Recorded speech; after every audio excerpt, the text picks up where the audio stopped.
जैसा कि स्क्रीन पे एक पोस्टर आपको दिखाई दे रहा है, उसमें एक जो टाइटल है वो लिखा गया है कि कोरोना काल के बाद शैक्षणिक स्तर की पुनर्प्राप्ति के लिए किए गए कुछ अभिनव प्रयास।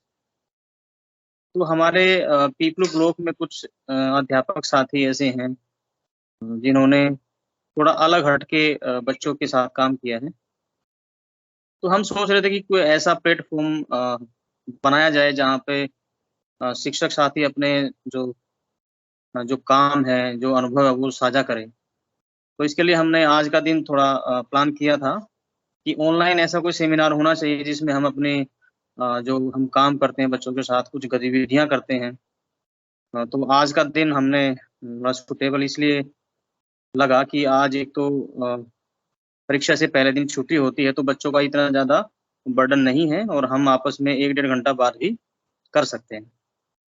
तो मैं थोड़ा या एक रूपरेखा मैं आपको बता दूँ कि आज हम किस तरीके से बात शुरू करेंगे। हमारे बीच में 4 साथी हैं, जो अपनी बात रखेंगे। तो सबसे पहले हैं कृष्णा जी हैं। इनका जो स्कूल है वो है राजकीय प्राथमिक उच्च प्राथमिक विद्यालय मुवाना। और उसके बाद हमारे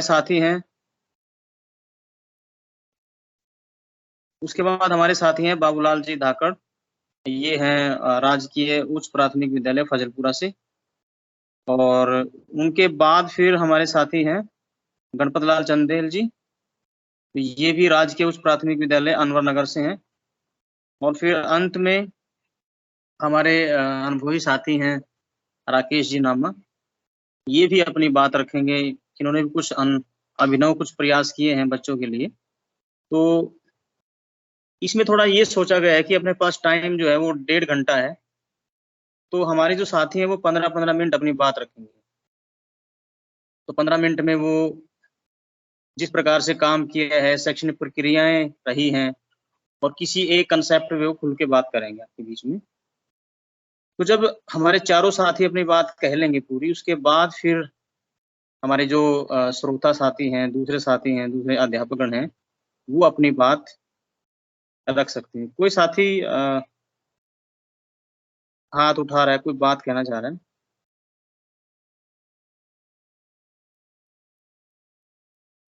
तो ये हमने प्लान किया है कि हम 15-15 मिनट तो हमारे जो वक्ता हैं, वो अपनी बात रखेंगे और फिर जब चारों वक्ता अपनी बात रख लें, फिर आपकी जिज्ञासाएँ, कुछ आपके अ, सवाल हो सकते हैं इन साथियों से।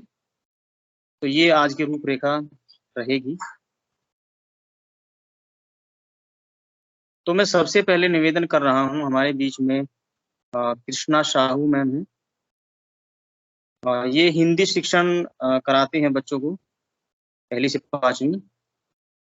तो ये अपने कुछ अनुभव साझा करना चाहेंगी। ये मैं इनको निवेदन करता हूँ कि अपनी बात रखें और आपके पास समय 10 से 15 मिनट है, तो आप अपनी पूरी बात रखने की कोशिश करें। और हमारे साथी दिलीप जी हैं, उनसे निवेदन है कि वो स्क्रीन साझा कर दें।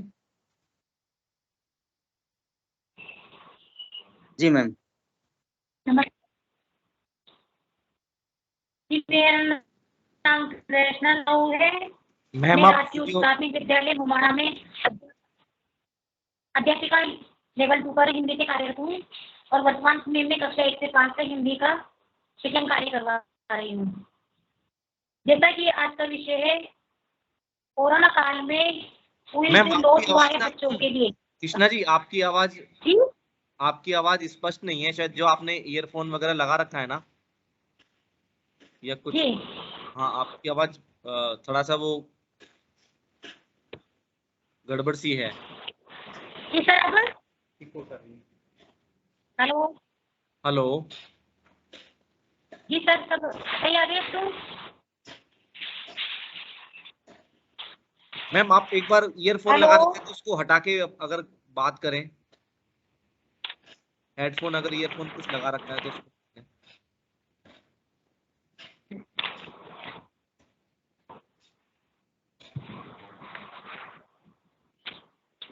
हेलो। हाँ मैम, अब ठीक है, मैम। ठीक ठीक है मैम, आपको स्क्रीन पे दिख रहा है पीपीटी? तो सर दिख रहा है। ठीक है, चलिए मैम, ठीक, कंटिन्यू। तो जो आज का मुद्दा है उसके अंतर्गत ये जो कोरोना वायरस एक वैश्विक महामारी के रूप में हमारे विश्व में फैली और इसने सभी क्षेत्रों को प्रभावित किया। इसके अंदर शिक्षा का क्षेत्र भी महत्वपूर्ण है। अब शिक्षा के क्षेत्र में कोरोना महामारी के दौरान ऑनलाइन क्लासें करवाई गई और बच्चों को शिक्षा से जोड़े रखा गया। अब ये कुछ हद तक तो सही था, लेकिन ग्रामीण परिवेश को देखा जाए तो ग्रामीण परिवेश के अंदर गरीब परिवार से जुड़े हुए बच्चे ही हमारे विद्यालय में आते हैं, जो शायद इस ऑनलाइन शिक्षा से पूरी तरह जुड़ नहीं पाए। इसका ये कारण रहा कि बच्चों में लर्निंग गैप बहुत ही ज्यादा हद तक आ गया। अब कोरोना महामारी के दौरान वैसे हम भी गांव में जाया करते थे, बच्चों को पढ़ाया करते थे, होमवर्क भी डाल के आते थे, कहानी पुस्तिका भी चेक की जाती थी, लेकिन बच्चों का वो जुड़ाव न हो पाता था जो विद्यालय में होता है। अब जिस प्रकार बच्चे विद्यालय में एक शिक्षक से अपनी बात रखते हैं, शैक्षणिक सहायक सामग्री के द्वारा कॉन्सेप्ट को क्लियर करते हैं और सहपाठियों के साथ जो चर्चा कर पाते हैं, वो शायद उस दौरान संभव नहीं हो पाती थी। इस बीच ये रहा कि बच्चों का स्तर लगभग जी मैम। तो कोरोना महामारी के दौरान बच्चों को घर जाके तो पढ़ाई करवाई जा रही थी, लेकिन बच्चों को वो जुड़ाव नहीं था जो विद्यालय में हो पाता है। अब जब सितंबर के अंतिम सप्ताह के अंदर बच्चे विद्यालय आए तो वो अपने आप को असहज महसूस कर रहे थे। उनके मन में एक संकोच था, वो पहले की बात ही हमसे जुड़ाव नहीं कर पा रहे थे। तो इसी बीच जब विद्यालय आने लगे बच्चों को, तो हमने उनके साथ एक आत्मीय जुड़ाव के द्वारा उन बच्चों को जोड़े रखा, उनसे बातचीत की। उसके बाद जब इसमें सितंबर अक्टूबर में फिर हमने उनका आकलन किया बच्चों के स्तर का। अब सबसे पहले बच्चों के स्तर की जांच के लिए उनका आकलन करना जरूरी था। अब आकलन करने के पश्चात हमने ये पाया कि कक्षा 3 से 5 तक के बच्चों का स्तर कक्षा के अनुरूप बिल्कुल नहीं था। लगभग 20% बच्चे ही ऐसे थे जिनको पढ़ना और लिखना आता था।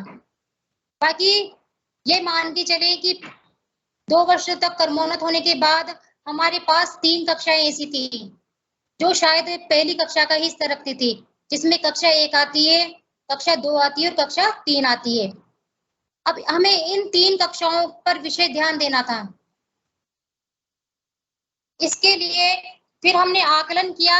अब आकलन के बाद हमें उनकी वास्तविक स्थिति का पता चला कक्षा 3, 4, 5 बच्चों की ये किस स्तर पर है। स्तर के बाद हमने उनके समूह बनाए, कुछ बच्चों को समूह में रखा और कुछ को उप समूह में रखा। अब मेरे हिसाब से मेन तो बच्चों को 3 समूह में रखा था। एक वह बच्चे जिन्हें शिक्षक की कम आवश्यकता थी, वो पढ़ना लिखना तो जानते थे लेकिन उनको शिक्षक की दिशा निर्देश की आवश्यकता थी। एक ऐसा समूह जिन्हें शिक्षक की थोड़ी आवश्यकता थी कि शिक्षक उनके साथ कार्य करे, और तीसरा ऐसा समूह था मेरा जिसमें शायद शिक्षक को जी जान लगाकर उन्हें पढ़ाने की आवश्यकता थी ताकि वो अपने स्तर पर वापस आ सके। और ऐसा समूह मेरा ज्यादा था जिन्हें मुझे वापस उनके कक्षा स्तर तक लाने के लिए प्रयास करने की आवश्यकता पड़ी। और समूह बनाने के लिए अब मैंने आकलन का आधार उनका मौखिक भी रखा। जो बच्चे लिखकर जवाब नहीं दे पा रहे थे तो उनके मौखिक आधार बना, और जो लिखकर जवाब दे सकते हैं उनका लिखित में आकलन किया। अब बच्चों के सीखने सिखाने के संदर्भ में मैंने अनेक प्रकार की गतिविधियां भी की, जैसे बच्चों से कविताएं सुनना, उनसे कहानियां सुनना और चित्रों के माध्यम से घटनाओं को जानना। अब कुछ बच्चे ऐसे थे जो सिर्फ मौखिक जवाब देते थे और लिख नहीं सकते थे, और कुछ बच्चे ऐसे थे जो मौखिक भी जवाब देते थे और लिखित भी जवाब दे सकते थे। भले उन्हें मात्राओं का सही ज्ञान न हो लेकिन वो कोशिश तो करते थे। फिर मुझे इन सब में जो सबसे अच्छी लगी उसके अंदर मैंने एक गतिविधि पर विशेष ध्यान दिया और वो गतिविधि थी मेरी चित्रपटन, जो मुझे शुरू से ही सबसे सरल और सबसे रुचिकर लगती है और मेरे बच्चों को भी वही पसंद आती है। चित्रपटन ऐसा माध्यम है जिसे आप अगर नव प्रवेशित बच्चे के पास भी लेके जाएंगे तो वो उससे आपसे बेझिझक बिना संकोच के आपसे खुलकर चर्चा कर सकता है। तो मैंने चित्रपटन को ये पढ़ने लिखने का एक माध्यम माना और मुझे इस पर लगा कि मुझे इसको ध्यान में रखकर ही अपने बच्चों को शिक्षण कार्य करवाना चाहिए, क्योंकि बच्चा जब तक आपसे ज्यादा नहीं जुड़ेगा तो संभवतः वो सीखने में भी थोड़ा पीछे रहेगा। आपका जुड़ाव होना बहुत ज्यादा जरूरी है और आप पहली और दूसरी बच्चे और तीसरी तक के बच्चे के लिए तो शायद उसकी स्थानीय भाषा में रहकर ही अगर उससे बातचीत करते हैं तो वो जल्दी आपके संप्रेषण में आता है। फिर मैंने बच्चों के सीखने सिखाने के लिए चित्रपटन का सहारा लिया और बच्चे भी इसमें सक्रिय रूप से अपनी भागीदारी निभा रहे थे। अब चाहे कक्षा 1-2 हो या कक्षा 3-4-5, आप चित्रपटन से उन पर कार्य कर सकते हैं। कक्षा 1-2 में पहले आप चित्रपटन पर कार्य करते हुए सभी कक्षाओं में पहले सबसे पहले बच्चों को यह कहें कि चित्र का सभी बच्चे अवलोकन ध्यान से कर लें। अवलोकन के पश्चात ही होता है बच्चे बारीकी से हर वो चीज देखता है जो उसे आपको बतानी है। फिर बातचीत की जाती है बच्चों से मौखिक रूप से, और मौखिक रूप से बातचीत करते हुए हमें बच्चों से उनके अनुभव शामिल करने चाहिए कि बताओ बेटा ये आपने कहाँ देखा, क्या कभी आपके साथ भी ऐसा हुआ है, या फिर चित्र के माध्यम से उसे घटना कि भाई ये चित्र आपको दिखा दिया गया है, इससे पहले इस चित्र में क्या हुआ होगा या फिर इसके बाद क्या होगा या अभी वर्तमान में क्या हो रहा है। हम तीनों ही प्रकार के प्रश्न बच्चों से कर सकते हैं और उनकी बातों को उनके अनुभवों को पूरी क्लास में साझा कर सकते हैं। और फिर बाद में होता है चित्रों के माध्यम से कि इस चित्र पर चलो 5 पंक्तियां लिखो या कविताएं बनाओ या कविता भी बनाकर सुनाओ। तो बच्चे उसमें क्या है सहज रूप से और सामूहिक रूप से भाग लेते हैं और गतिविधि को करने में रुचि भी दिखाते हैं।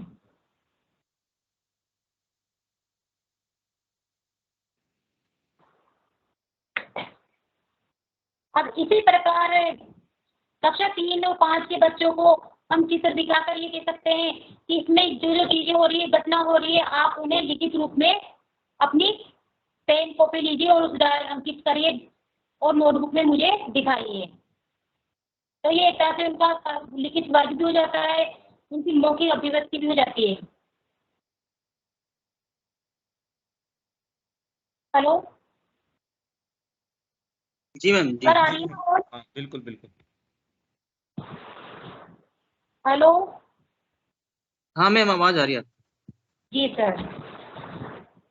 चित्रपटन पर कार्य करते वक्त हम कक्षा 3 से 5 तक के बच्चों को अगर ग्रामीण परिवेश से संबंधित जैसे कोई किसान खेत में हल चला रहा है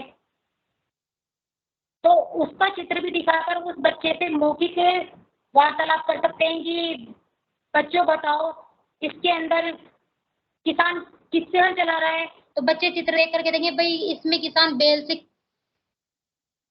के द्वारा खेती कर रहा है। तो उन्हें ये भी पूछ सकते हैं बताओ कि वर्तमान में आपके खेतों में किसके द्वारा खेती की जाती है। तो बच्चा उत्तर देता है कि भाई हमारे खेतों में तो ट्रैक्टर के द्वारा खेती की जाती है। फिर उस किसान के परिवेश के को आधार परिधान को भी पूछा जा सकता है कि इसने क्या पहनावा पहन रखा है और ग्रामीण इलाकों में क्या पहनावा पहनाया जाता है और शहरी इलाकों में क्या पहनावा पहना जाता है। इस पर चर्चा की जा सकती है। चित्रपटन तो एक ऐसी प्रक्रिया है जिस पर विस्तृत रूप से बातचीत की जा सकती है बच्चों से। ठीक है कृष्णा जी, ठीक है, धन्यवाद। एक वीडियो है आपकी क्लास का, वो एक बार दिखा देते हैं संभावित।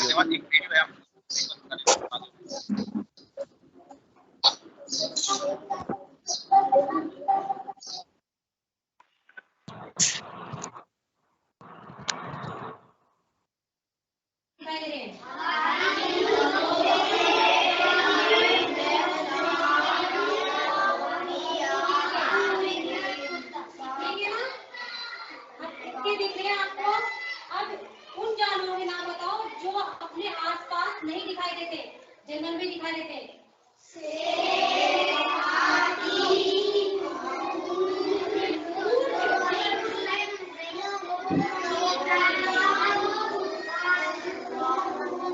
दिखाई देता है कछुआ के साथ में दिखाई देता है। अब इन सभी में सबसे बड़ा जानवर आपको कौन सा दिख रहा है? जो शरीर में भारी हो, हाथी। और सबसे लंबा जानवर ऊंट दिख रहा है। ऊंट कहाँ पाया जाता है? रेगिस्तान में। अब रेगिस्तान में ऊंट मिलता है। अब रेगिस्तान में क्या करते हैं? इसमें किस काम में आता है? सवारी करने के काम में आता है। किन ऊंट देखा है? आपने देखा है? हाथ नीचे कर लो। अब ऊंट सवारी के काम में आता है। अब ऊंट क्या खाता है? होता है ना? तो फिर ये कैसे होगा? इसके लिए ये क्या है? बहुत कम पानी पीता है। इसके अंदर एक कुबड़ होती है, ऊपर जो देखी ना, ऊपर उसके ऊपर ये कुबड़ होती है। उसके अंदर वो पानी पीता है तो 2-3 दिन तक आराम से बिना पानी रह सकता है। ये उस कुबड़ में, थैली में इसके पानी चला जाता है। इसमें प्यास भी कम लगती है और ये सेवन घास खाता है। सेवन घास खाता है।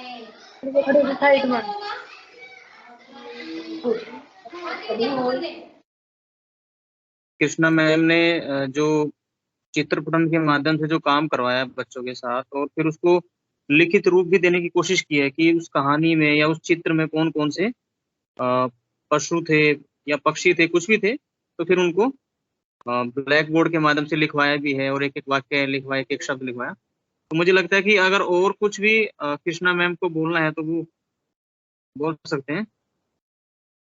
बाकी साथी घासीलाल जी और ये सब, अभी तो भवनलाल जी, अभी हम अपना वीडियो बंद कर सकते हैं, और अगर कुछ सवाल भी है तो आप नोट कर सकते हैं, और फिर हम चारों साथियों की बात सुनने के बाद ही अपने सवाल, अपनी जिज्ञासाएं, अपनी बातचीत रख सकते हैं। तो मेरे ख्याल से अगर कृष्णा मैम को और कुछ कहना है तो वो बोलें। क्यों दिलीप भाई? जी हाँ, आगे बढ़ सकते हैं, आगे बढ़ सकते हैं। बाबूलाल जी सर आ चुके हैं। जी जी। तो इसके बाद हमारे बीच में बाबूलाल धाकड़ जी हैं, फजलपुरा स्कूल से। तो मैं उनसे निवेदन कर रहा हूं कि वो भी अपने जो अनुभव हैं शिक्षण प्रक्रियाओं के, और बाबूलाल जी जो है वो बच्चों को 1ली से 5वीं तक गणित पढ़ाते हैं और काफी गतिविधि आधारित शिक्षण कराते हैं। तो आप सभी को देखने का मौका। जी सर, बाबूलाल जी स्वागत है आप। हाँ, नमस्ते सर सभी को। मैं बाबूलाल धाकड़, यूपीएस फजलपुरा। अभी तो अपना कोरोना काल के बच्चों की बहुत हानि हुई है शिक्षा में।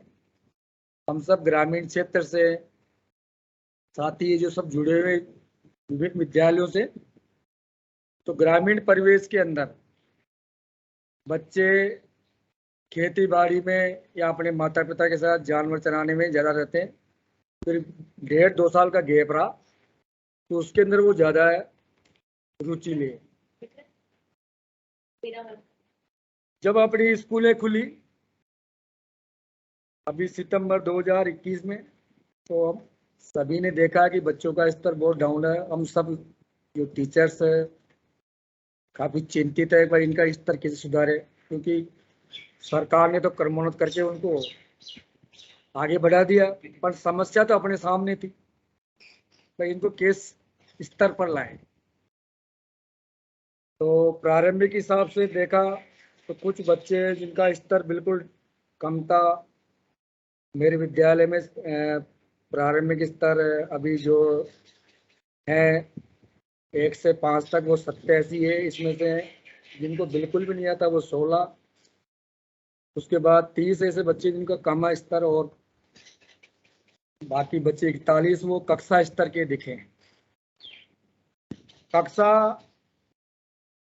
1-2 से मैंने प्रारंभ किया। ये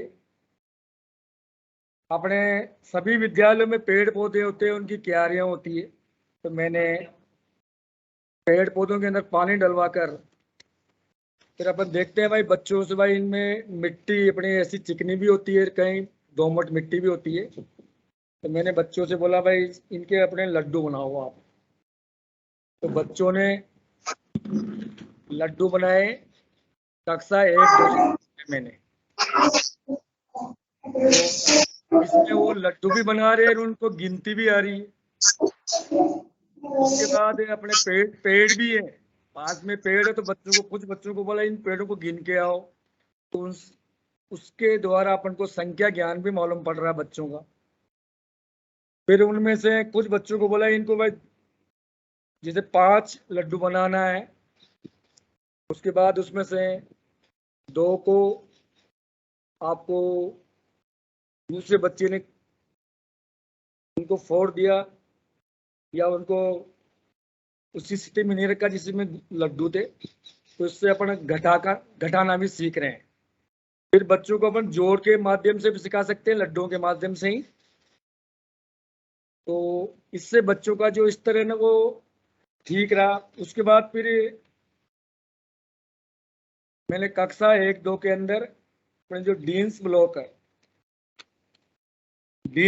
है ये सिंगल है, तो सभी बच्चों को मैंने एक एक दे रखा। ये भी एक और ये भी एक है, तो इस एक में और इस एक में क्या अंतर है? ये तो इकाई का एक है, ये दहाई का एक है। इस इकाई के एक जैसे इसमें 10 है।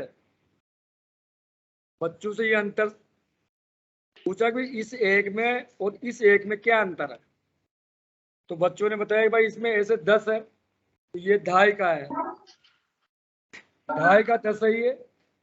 तो एक दहाई में 10 इकाई होती है। फिर बच्चों के द्वारा मैंने एक गतिविधि करवाई है, तो वो वीडियो के माध्यम से आप सबको देखने का मौका मिलेगा। मैं ऑन करना थोड़ा। एक बंडल में कितनी तिल्लियां होती है और आपके पास कितनी कितनी तिल्लियां हैं, दिखाओ। के जितना बंडल बनाओगे तो आप कितने लोग आएंगे? 10। पक्का? किसल के जितनी तिल्लियां बनाएंगे बंडल एक, तो आप कितने बच्चे आएंगे यार? 10 तिल्लियों का क्या बनेगा? शाबाश, बहुत अच्छा। ठीक है, मैं चला रही हूँ। कसर गुजर क्या करेगा? जोड़। इकाई का कितना है बेटा? नहीं, इकाई का 4, तो 4 उठाओगे। कितने उठाएंगे इसमें से? उठाओ, गिन के बोलो।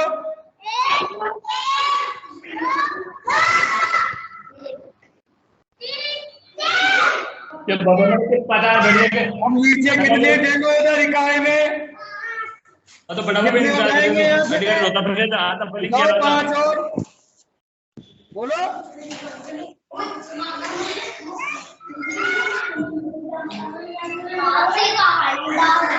आगे सब आगे।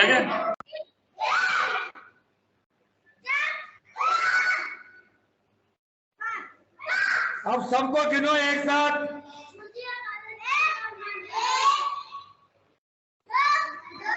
नीचे रखते जाओ आराम से।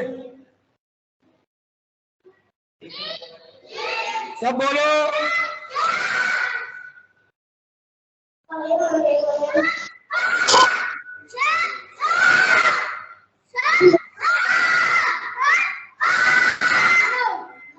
लिखो 9 इकाई में लिए, कहाँ लिखना है इकाई का? लिखो शाबाश 9। शाबाश, आ जाओ अब दाएं में क्या है ऊपर देखो, बताओ। तो 5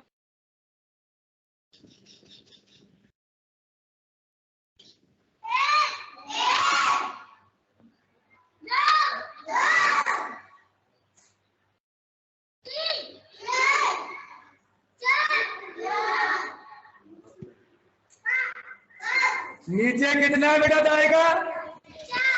4। तो 4 है, उठाओ,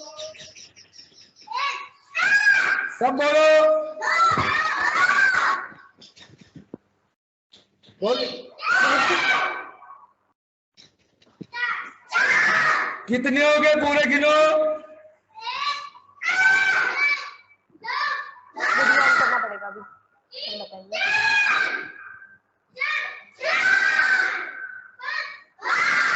अभी छोड़ देंगे वीडियो के बाद।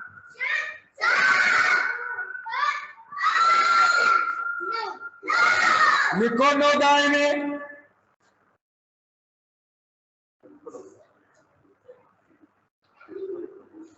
कितने हो गए गिनती के ये? कितने? सही है, शाबाश। आगे बोल सकते हैं। अभी अपने इसके माध्यम से बच्चों को विनाशिल के जोड़ की जो इकाई और धाई, इसमें डीन्स ब्लॉक की सहायता से अपन बच्चों को करवाया। इसमें इकाई के जो सिंगल वो है और धाई के अंदर जो 10 का एक समूह वो गिनवाया अपन ने, बच्चों से करवाया। तो बच्चों ने बहुत काफी रुचि ली। उसके बाद हम आगे और कक्षा 3-4, ये 3-4 का स्तर है, उसमें प्लेस वैल्यू कार्ड जो है अपने पास अपन बना सकते हैं इकाई का, जिसमें अपन को एक एक डिजिट होता है। उसके बाद दाएं का, जिसमें अपन ये भी बता सकते हैं बच्चों को भाई इसमें 2 संख्याएं होती है, एक 0 होती है और दूसरी जो इकाई धाई होती है वो अलग होती है। इकाई में हमेशा 0 रहेगी और दाई में उसका वो रहेगा। उसके बाद सैकड़ा, इसमें 3 अंक होते हैं। बच्चों को मालूम पड़ रहा है कि इकाई में 1 ही अंक है एक कार्ड में और दाई में 2 अंक है, सैकड़ा में 3 अंक है। तो उनसे अपन पूछ भी सकते हैं बच्चों से अलग अलग दोनों हाथों में कार्ड लेकर, भाई इस कार्ड में कितना है ये, तो बच्चा बताएगा ये 10 बोलेगा। इसमें कितना है तो बच्चा बताएगा ये 100 बोलेगा। अपन इसको मिलाकर बोलेंगे तो बच्चा बोल सकता है, बच्चा बताएगा ये 110। फिर कुछ बच्चों को नहीं आएगा तो फिर अलग से पूछेंगे अपन, बार बार उनके साथ प्रैक्टिस करना पड़ेगा अपन को। ये एक दिन में नहीं होता, इसमें टाइम लगता है। तो बच्चों के साथ लगातार कार्य करने से ये चीज वो बच्चे जल्दी समझ पाते हैं, कैच कर लेते हैं। उसके बाद फिर अपन उसको बोलेंगे भाई तीसरा कार्य इकाई का ये कितना है, तो बच्चा बताएगा 1 है। या कोई सा भी और संख्या ले लेंगे तो बोलेगा ये 2 है। तो इसको जैसे अटैच करेंगे तो कितना हो जाएगा, तो बच्चा बताएगा इसको भी ये 112 है। ऐसा कुछ अपन कर सकते हैं। तीनों को अलग अलग इनकी प्लेस वैल्यू मान सकते हैं भाई, जो सैकड़े पे है उसका कितना है उसका मान, जो धाई पर है उसका मान कितना है, जो इकाई पर है उसका मान कितना। तो बच्चा आसानी से इनको देखकर बता सकता है भाई मेरा मान इतना है और मेरा मान इतना है। ऐसे कुछ इससे संबंधित भी एक वीडियो है जो कक्षा 3-4 के अंदर है। हाँ, इसमें साथ साथ अपने इस पर तिल्ली बंडल से भी काम कर सकते हैं। बच्चों को एक एक तिल्ली, उनको अलग अलग बच्चों को 10 बच्चों को मिलाकर सबको अपन 10 बच्चे खड़े कर सकते हैं, एक एक तिल्ली दे सकते हैं उनके हाथ में। फिर एक बच्चे के हाथ में अपन बंडल दे सकते हैं। तो फिर सबको मालूम पड़ेगा कि सबके पास एक एक तिल्ली है, इसके पास एक बंडल है। तो अपने एक बंडल और एक तिल्ली में अंतर मालूम कर सकते हैं, बच्चों को बता सकते हैं, उनका जो कॉन्सेप्ट है वो क्लियर कर सकते हैं। तो भाई इस एक जो बंडल है इसमें 10 है, जो ये 10 है, ये दाएं का 1, यानी 1/2 बराबर 10 इकाई। तो ये 10 इकाई पर बच्चों को बता सकते हैं ऐसे, 10 बच्चों को अलग अलग खड़े करके। तो इससे भी बच्चे वो आसानी से जोड़ करने में उनको सहूलियत होती है, समझ सकते हैं वो, और बच्चे बड़े प्रेम से, रुचि से इनको जो करते हैं, जब वो लिखते हैं बोर्ड पर तो आसानी से देखकर तुरंत लिख देते हैं, पहचान सकते हैं इनसे। इसके बाद कक्षा जो 4-5 है, और उसके बाद 5वीं क्लास के अंदर मैंने 2 बच्चियां हैं जिनको क्या है वो बोलने में संकोच करती है। जैसे वो सैकड़े पे बोलती है तो 1000 बोल देती है। तो इस जो प्लेस कार्ड है इसके माध्यम से उन बच्चों से मैंने की है, जो उसका एक वीडियो है, प्रियंका मीणा और एक मोना गुजर इनका, तो उस पे मैंने काम किया था। ये नहीं, दूसरा में बच्चियों का है। हाँ, ये बच्चों का आ रहा है, नहीं है।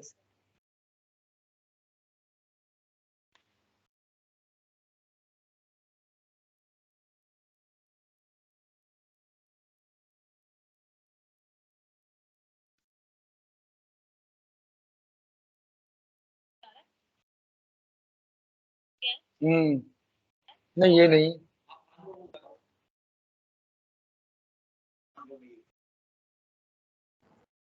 सही लिखाओ, सही दिखाओ। 400 वाला कहाँ है? कार्ड 400 में जमाओ।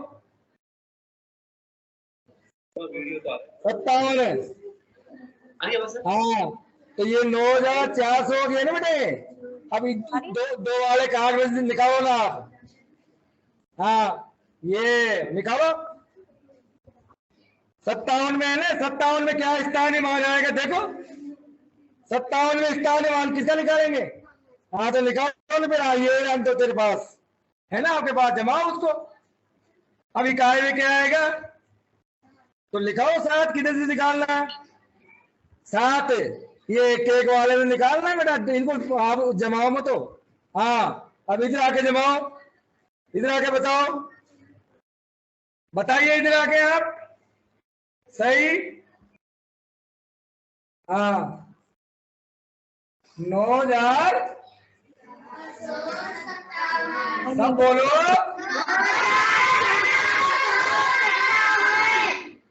अभी 9457 को आप लिखना है कौन कौन से रूप में?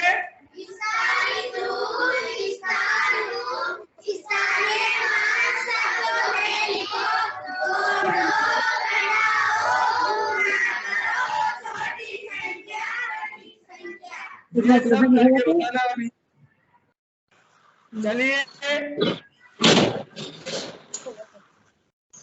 अब आप आगे वाला एक और बात है ना वो रख दीजिए।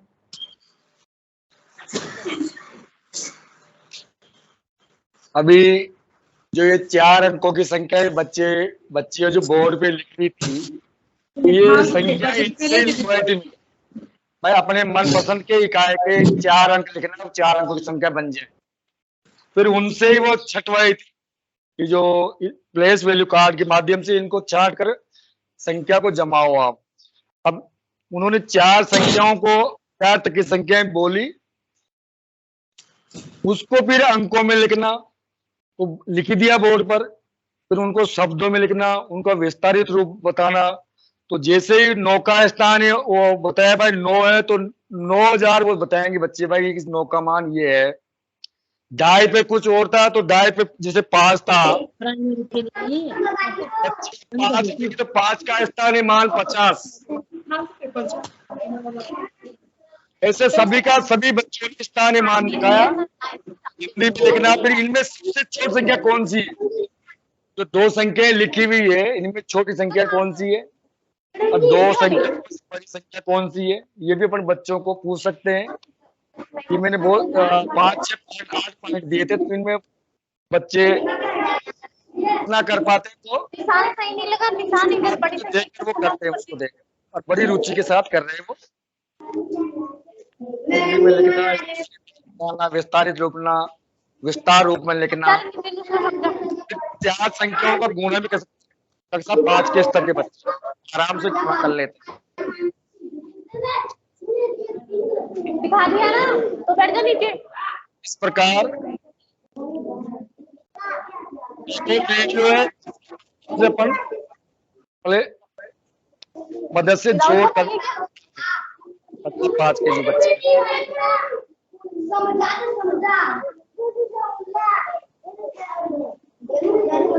खाना खा के चले जाना बेटा, अभी लंच होएगी। कितनी है बेटा? चले जाना 190। अपन अपनी अपनी इकाई खा ले और फिर खाना खा के चले जाना।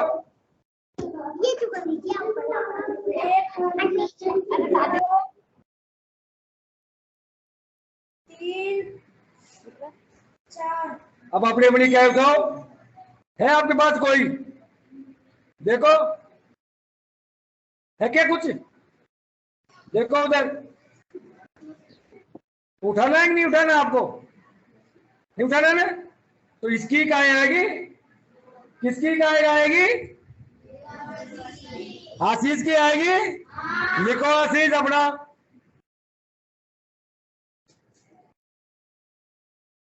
लिख दिया। अब अपनी अपनी दाइयों को उठाओ। चलो अब अपनी दाई उठाओ, अपनी दाइयों को उठाओ। दाई के कितने हैं आपके? आपकी दाई कितनी है? आपकी दाई कितनी है? तो 9 उठाओ तो फिर आपकी दाई कितनी है? गिन के बोलो ना आराम से। 1 2 3 4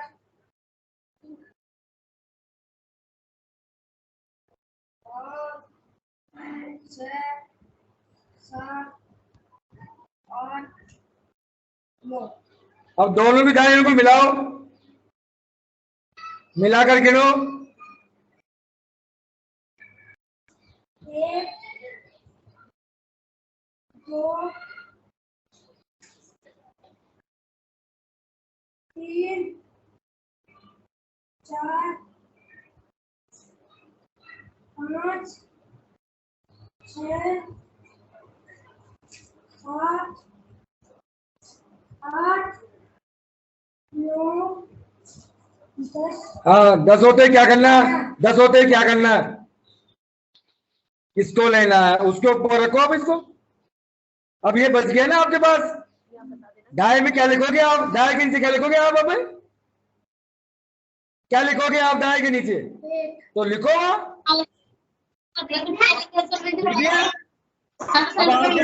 अब ये बच गया ना। हाँ अरे इसको, हाँ अब ये क्या है आपके पास?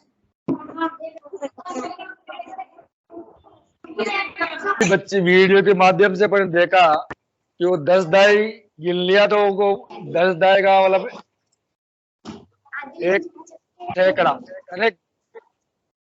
ये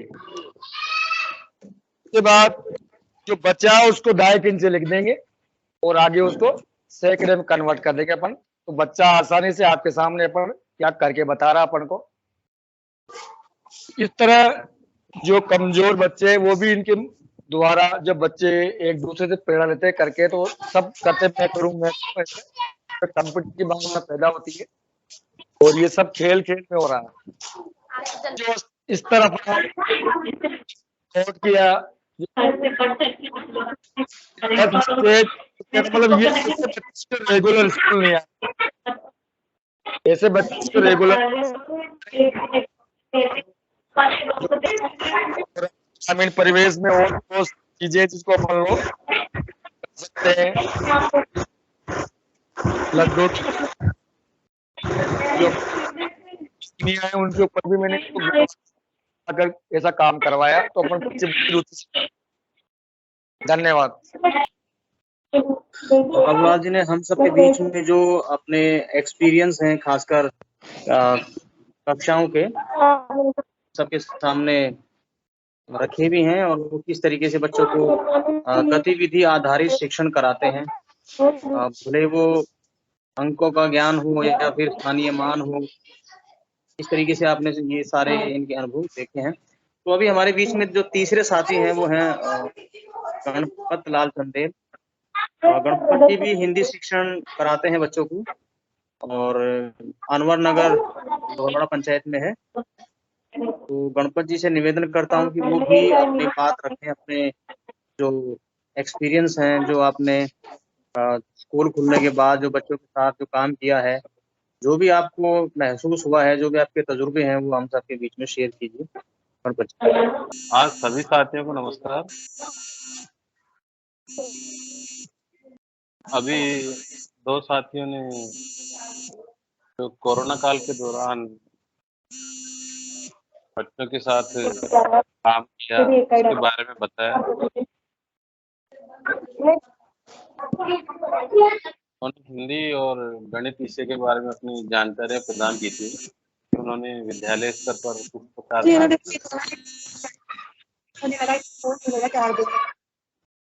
लगभग मार्च और अप्रैल 2020 के बाद से और 27 सितंबर 2022 तक बच्चे हमारे साथ विद्यालय में नहीं थे। 8 वर्ष का कालखंड है जो बच्चों को शिक्षकों के साथ नहीं बीता है। उन्होंने सितंबर को विद्यालय में पहली बार आए थे,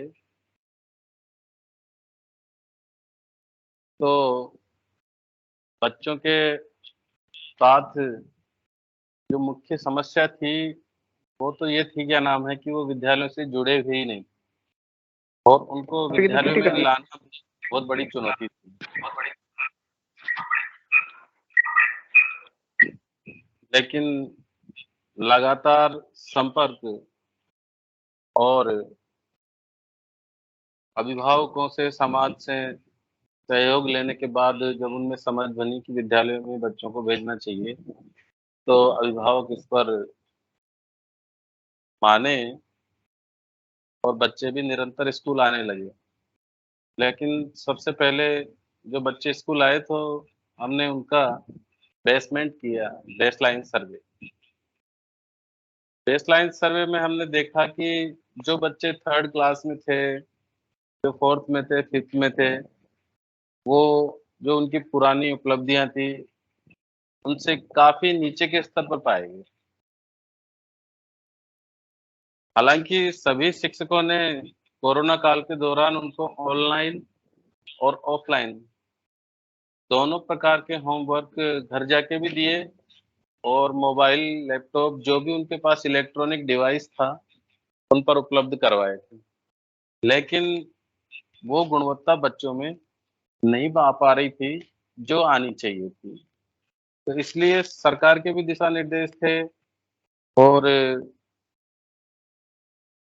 हमारा भी ये दायित्व बनता था कि सबसे पहले बच्चों की मानसिकता को समझे और उनका बेसलाइन सर्वे करे कि बच्चे का स्तर क्या है।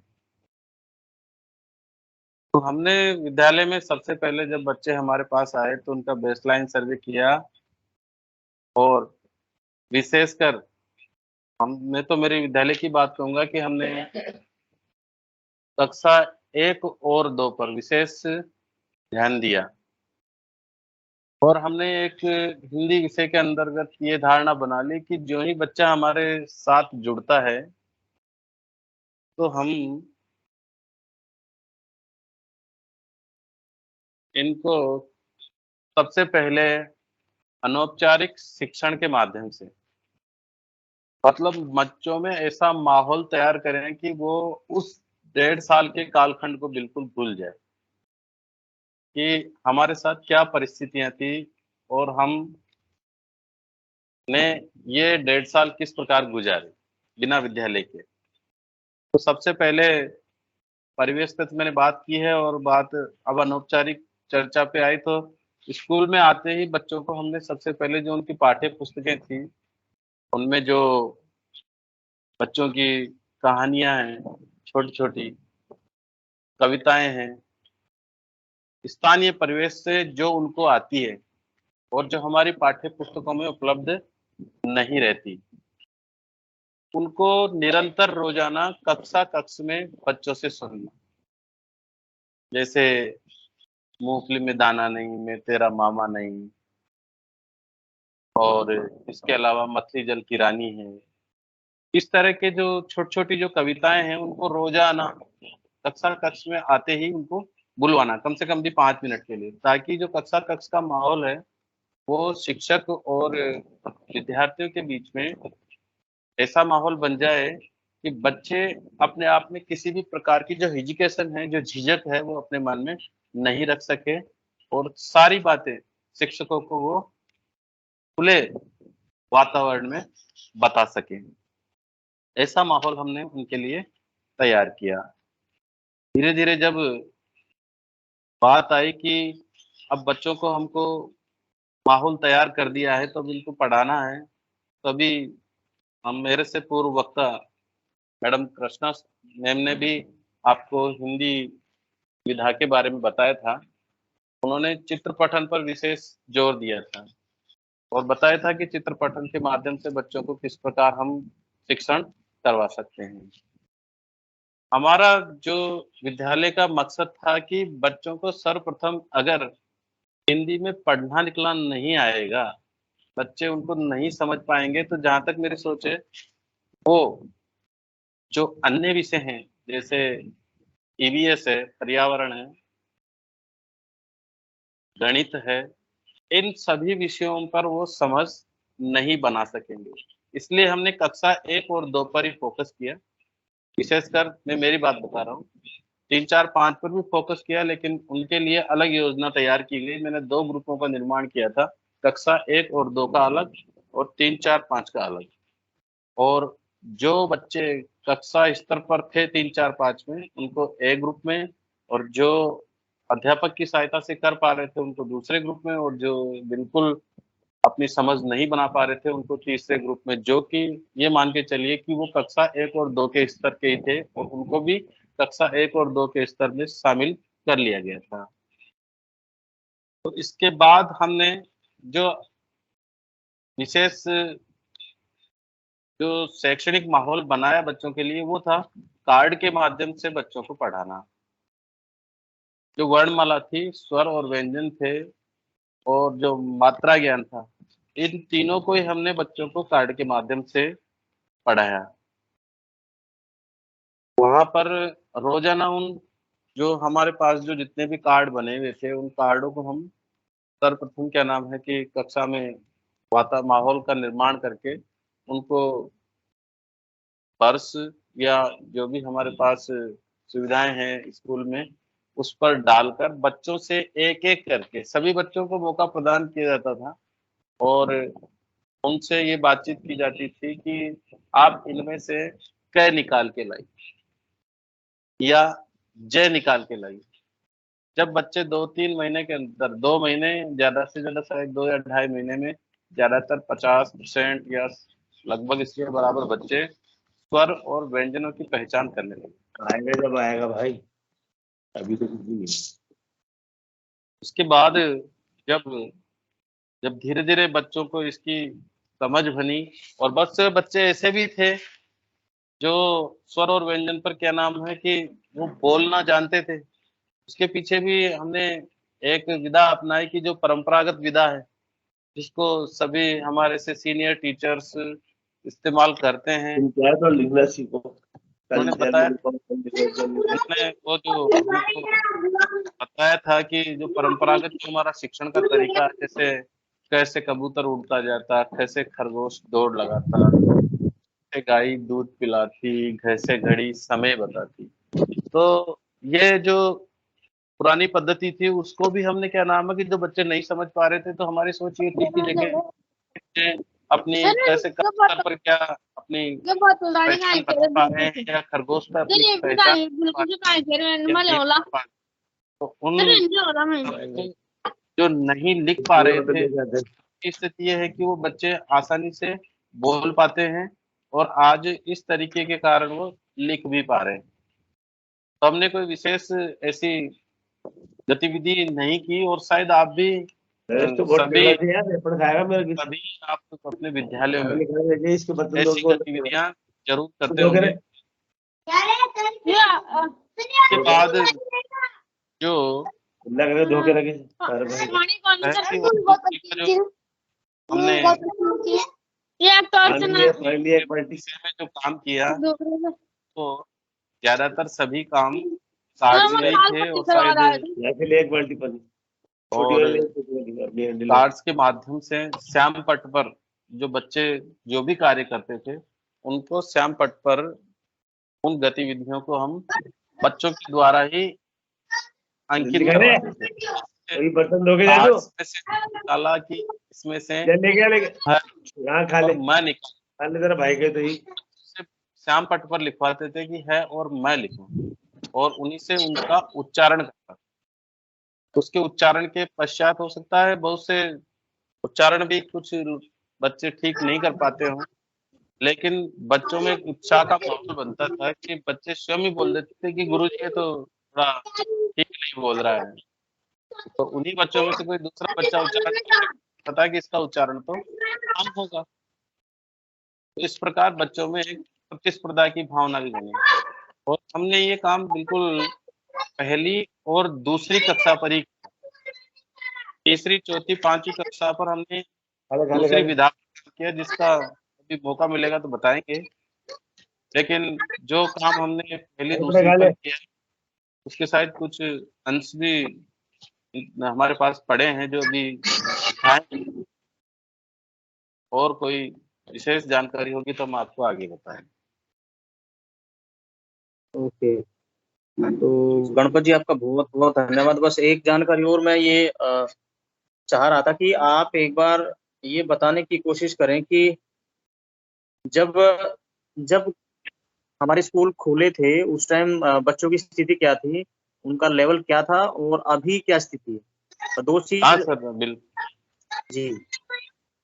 हाँ राजेंद्र जी, ऐसी बात है कि जब विद्यालय 27 सितंबर को जब ओपन हुए थे तो एक मैं जानकारी आपको देना चाहूंगा कि जो कोरोना काल रहा उसमें क्या है कि हमारे गांव के कुछ ग्रामीण जो बहुत जागरूक थे उन्होंने अपने बच्चों के लिए मतलब बहुत जागरूकता दिखाई थी। हम तो उनके घर पर जाते ही थे, उनके साथ साथ उन्होंने अपने स्तर पर भी बच्चों के शैक्षणिक स्तर को सुधारने के लिए विशेष ध्यान दिया था। और जब हमारे पास बच्चे आए थे तो पहली में हमारे पास नामांकन था 9 का और दूसरी में था 11 का।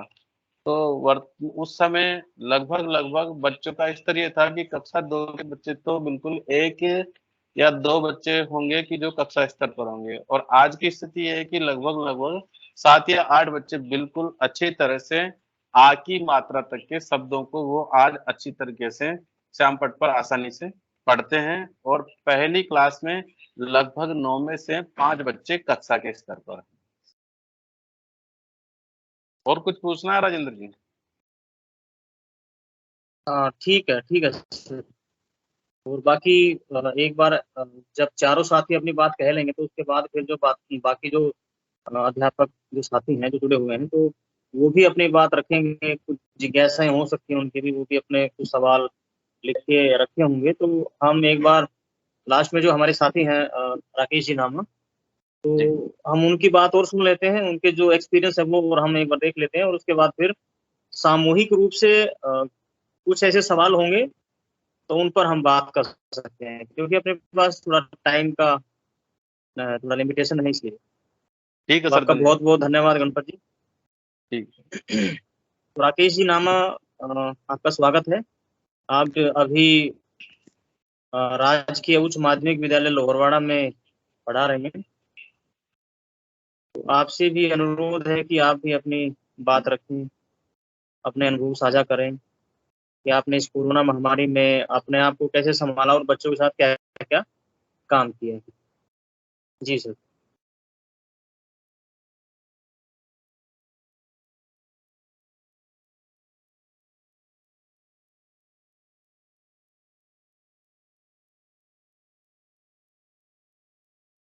हाँ नमस्कार साथियों। जैसा कि हम सब जानते हैं ये जो मीटिंग हमारे यहाँ पर रखी हुई है, सेमिनार जो रखा हुआ है, उसका मूल उद्देश्य है कि कोरोना काल के दौरान जो लर्निंग लॉस हमारा हुआ है, उस लर्निंग लॉस को हमने किस तरह से पूरा किया और हम सभी बच्चों को मूलधारा में किस तरह से लेकर आए। पिछले वर्ष की त्रासदी से थी कि स्वयं ने कई लोगों को, अपने लोगों को खोया है। हमारे यहाँ पर जो बच्चे पढ़ने के लिए आते हैं, क्लासरूम के अंदर जो पढ़ने के लिए आते हैं, इस विद्यालय में जो पढ़ने के लिए आते हैं, शायद उनमें से भी कई बच्चे ऐसे हैं जिनको इस त्रासदी का सामना करना पड़ा है और अपनी आंखों के सामने अपने लोगों को खोया होगा। इसी के बारे में मैं थोड़ी अपनी बात रखना चाहूँगा और जिस विषय पे मैं बात करना चाह रहा हूँ वो है सोशल इमोशनल लर्निंग। सीखने में सामाजिक भावनाओं का क्या महत्व है, क्यों आवश्यक है सामाजिक और भावनात्मक आयाम। सीखने सिखाने की जो प्रक्रिया है, अपनी जो टीचिंग लर्निंग प्रोसेस है, उसके अंदर क्या हमारे लिए जानना अति आवश्यक है कि जो बच्चा हमारे पास पढ़ने के लिए आ रहा है, जो बच्चा हमारे सामने बैठा हुआ है, उसका सामाजिक परिवेश कैसा है, उसकी पृष्ठभूमि कैसी है, उसका परिवार का माहौल कैसा है, या कुछ इस तरह से कहे कि जिस वक्त वो हमारे सामने बैठा हुआ है उसकी मानसिकता उस वक्त कैसी है। इसी के बारे में थोड़ी बातचीत करने के लिए, और कोरोना काल के पश्चात तो ये बहुत आवश्यक हो गया है, क्योंकि कम से कम 1-1.5 साल तक अध्यापक और विद्यार्थी का जो आमना सामना या फिर कहेंगे फेस टू फेस लर्निंग का जो चलता था, वो लगभग समाप्त सा हो गया था। और 1.5 साल के बाद में जब बच्चे वापस से आए, उस लर्निंग गैप के कारण, उस लर्निंग लॉस के कारण बहुत पिछड़ गए थे। ये बात हमें फिर से सोचने की आवश्यकता है कि हमने जो टीचिंग मेथड्स अब तक अपनाए हैं, क्या उनमें कुछ सुधार की आवश्यकता है या फिर उन्हीं को हमें नए सिरे से देखना पड़ेगा। एक पीपीटी के माध्यम से हम आगे बात करेंगे। जैसा कि आप स्क्रीन पे देख पा रहे हैं, हमारे और हमारे परिवारों के स्वास्थ्य के लिए ये एक आपातकाल की स्थिति थी। कई परिवार उजड़े हैं, कई बच्चों ने इस चीजों का सामना किया है और विद्यालय लगभग बंद रहे थे। कुछ हमारे उत्साही साथी थे जिन्होंने लर्निंग गैप नहीं आने दिया, लेकिन सरकार की तरफ से जो विद्यालय पठन पाठन का जो कार्यक्रम था वो बिल्कुल बंद रहा था। इस प्रकार से हम कह सकते हैं कि स्टूडेंट टीचर से काफी दूर हो गया था। जब अध्यापक क्लासरूम के अंदर पढ़ाता है, क्लासरूम टीचिंग करता है, तो हम समझ सकते हैं कि फेस टू फेस लर्निंग के अंदर शिक्षक जब विद्यार्थी जब शिक्षक के सामने बैठता है तो उसके बीच में उसका सामाजिक और भावनात्मक संपर्क रहता है। लेकिन जो ऑनलाइन शिक्षण हुआ उसके अंदर हम जो सरकार की तरफ से हमारे होमवर्क आता था उसको हम ऑनलाइन भेज देते थे। वो किस परिस्थितियों में करता था और वापस हमें आंसर भेज भी पाता था कि नहीं भेज पाता था, इसका हमारे पास कोई निश्चित ऐसा तरीका नहीं था कि जिससे कि हम बच्चे से मिल सके। इस नुकसान को दूर करने के लिए जो कुछ भी हमने किया उसके बारे में हम थोड़ी सी बात करेंगे। और आज इस कार्यशाला के माध्यम से मैं ये सोशल इमोशनल लर्निंग के बारे में, सामाजिक भावनात्मक अधिगम के बारे में कुछ उदाहरण से मैं समझाना चाह रहा हूँ कि क्या होती है। मैं आपके सामने कुछ उदाहरण लेके आ रहा हूँ जो मेरे साथ घटित हुए हैं। उसमें से 2 उदाहरण मैंने आपके सामने रखने की कोशिश की है पहला उदाहरण का जिसे टाइटल रखा है खातारी जीजी कसम।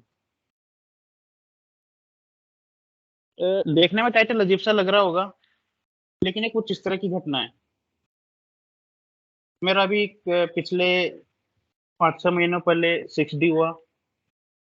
6D के दौरान मुझे दूसरे विद्यालय में जाना पड़ा। वहाँ पर नए बच्चे, नया परिवेश और यहाँ तक कि बड़े क्लासरूम। पहले मैं एक यूपीएस स्कूल में था, क्लासरूम की साइज थोड़ी छोटी थी। यहाँ पर क्लासरूम बड़े, संख्या ज्यादा, नए बच्चों से जान पहचान। तो मैं पठन पाठन की प्रक्रिया के दौरान कोई टॉपिक किसी बच्चे को मैं बार बार याद करने के लिए कहता था, या फिर समझाकर उसको होमवर्क करके लाने के लिए कहता था। तो इस तरह से समझो कि वो बच्चा काफी पिछड़ा हुआ था, ना वो होमवर्क करके ला पाता और ना वो याद करता। एक दिन वो मेरे पकड़ में आ गया। काफी दिन हो गए थे उसको छोड़ते छोड़ते छोड़ते।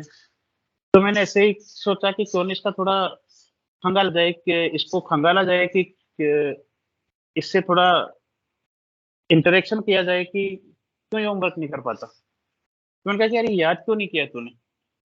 उसने कुछ भी जवाब नहीं दिया और ये कहा कि सर कल कर लाऊंगा। तो मुझे पता था कि जो बच्चे अक्सर इस तरह का बहाना कर ही लेते हैं कि कल कर लाऊंगा, जिससे कि आज तो पिंड छूटी, फिर कल की कल देखेंगे। तो मैंने ऐसे इंटरेक्शन के माध्यम से खा था जीजी कसम, जीजी का खाल कर जाओ लो। तो एकदम से मैंने उसके चेहरे की तरफ देखा कि जैसे ही मैंने ये शब्द बोला जीजी की खाल कर जाओ लो, तो उसकी आंखें डबडबाई। ठीक है, कुछ ना कुछ तो गड़बड़ है। मैंने ऐसा क्या कर दिया कि मतलब एकदम से ना ये कुछ बोलने को पड़ रहा है, ना वार्तालाप इसने बिल्कुल बंद कर दिया है, कि आंखों में इस तरह की एकदम से उदासी। और क्या बात हुई? तो मैंने एकदम से बात को छोड़ दिया कि क्योंकि इसके बारे में ज्यादा बात नहीं करेंगे। मैंने उसके परिवार के बारे में बात करना शुरू कर दिया। कितनी जमीन है तुम्हारे, क्या काम करते हो, पिताजी क्या करते हैं? उसने कहा बातों बातों में कहा कि पिताजी अब मुझे अच्छी तरह से याद नहीं, या तो नहीं है या फिर कुछ नहीं करते, ऐसा कुछ कहा। परिवार की स्थिति ठीक नहीं है इसका मतलब। फिर मम्मी, पिताजी के बाद मम्मी क्या करती है? भाई बहनों के बारे में मम्मी के बारे में पूछते, उसने कहा कि मम्मी भी कुछ नहीं करती। तो मैंने कहा कि मम्मी क्यों नहीं करती? भाई खेत है तो खेती तो करती होगी। तो फिर धीरे धीरे खंगालते खंगालते एकदम से बात आई कि सर क्या हुआ था कि 1-1.5 साल पहले मेरे दादाजी जी मतलब मम्मी पापा कहीं जा रहे थे मोटरसाइकिल से, तो उनका एक्सीडेंट हो गया। तो एक्सीडेंट हो गया तो या तो पापा तो खत्म हो गए, या फिर चोट ज्यादा लग गई और मम्मी की दोनों पाँव पाँव कट गई। तो फिर मेरे को एकदम से याद आया कि वो जीजी कसम वाली बात क्यों एकदम से इसको इतनी स्ट्राइक कर गई। तो कुछ इस उदाहरण से मैं कहना चाह रहा हूँ या समझाना चाह रहा हूँ कि अगर हम बच्चे की पारिवारिक पृष्ठभूमि की या फिर उसके भावनाओं को खंगाले, तो हमारी टीचिंग लर्निंग प्रोसेस का एक हिस्सा हो सकती है और हम उसको उस तरह से नए सिरे से रिवाइज कर सकते हैं कि हम इस बच्चे को किस तरह से मुख्य धारा में ला सकते हैं। एक दूसरी छोटी सी कहानी में अपने पुराने स्कूल से, जो जहाँ पर जय किशनपुरा के अंदर था मैं, वहाँ पर हमारी एक टीम थी, अच्छे लोग थे, हमारी एक ट्यूनिंग थी। हम नई विद्यालय में मेरी ट्यूनिंग बैठ रही है धीरे धीरे से, अच्छे लोग मिले। लेकिन वहाँ पर जो वेल सेटल्ड मेरे पास जो लोग थे, एक गुड्डी की कहानी में कहना चाह रहा हूँ। कई कहानियां हैं जहाँ पर हमने मतलब बच्चों को इस तरह से ट्रीट किया है भावनात्मक रूप से, और यह सोशल इमोशनल लर्निंग का एक भाग है। तो गुड्डी की कहानी के अंदर कुछ इस तरह से है कि गुड्डी 4 बहनें हैं, बड़ी बड़ी रचना, नीतू, इस तरह से करके एक ढाणी से आती है, छोटी सी ढाणी से आती है, और एक छोटा भाई ये रोहित है। इस तरह से 5 बच्चे हैं। ये हमारे विद्यालय के सभी थे, और ये जो रोहित था शायद पढ़ने आने ही लगा था या नहीं आता था, और इसकी जो बड़ी बड़ी बहन थी रचना, वो शायद 7वीं 8वीं में पढ़ती थी जब ये दुर्घटना हुई। उसके पिताजी की डेथ हो जाती है। घर पे आजीविका का स्रोत सिर्फ एक बकरी चराना, बकरी पालन करते थे और गाय ये भैंस पालन करते थे।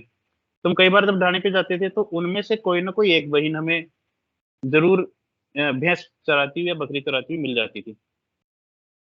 कुल मिला के कहने का मतलब ये है कि हमने उनकी पारिवारिक स्थिति को जब देखा कि भाई घर पे कोई भी नहीं है कमाने वाला, पिताजी नहीं रहे, एक बड़ा परिवार है, 5 बच्चों का परिवार, अकेली महिला और आजीविका का स्रोत भी सीमित स्रोत।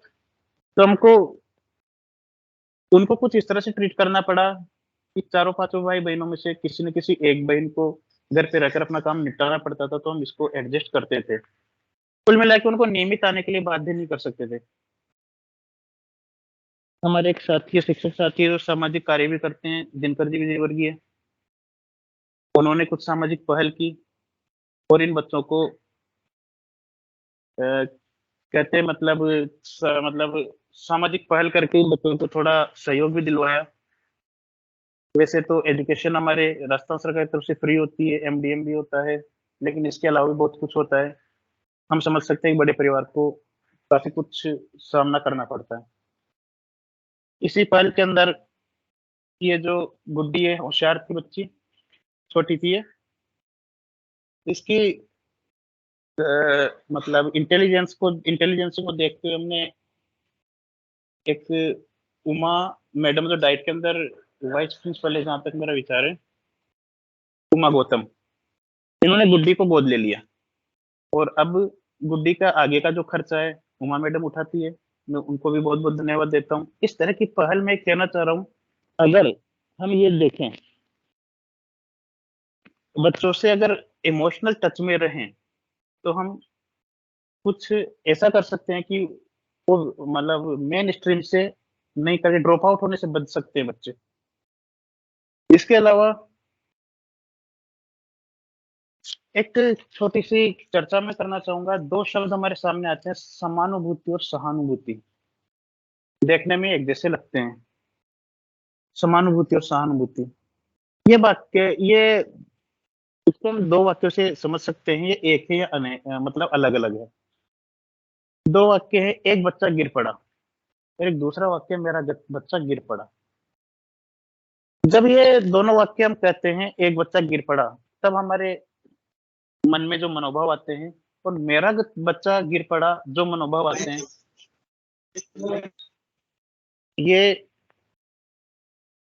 सहानुभूति और समानुभूति को अंतर करने में पर्याप्त है।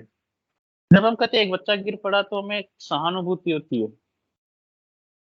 उसके प्रति एक दया का भाव आता है। और जब मेरा बच्चा गिर पड़ा तो इसके अंदर समानुभूति होती है, उसके अंदर मेरा अपना कुछ जुड़ा हुआ है, उसके अंदर करुणा का भाव आता है।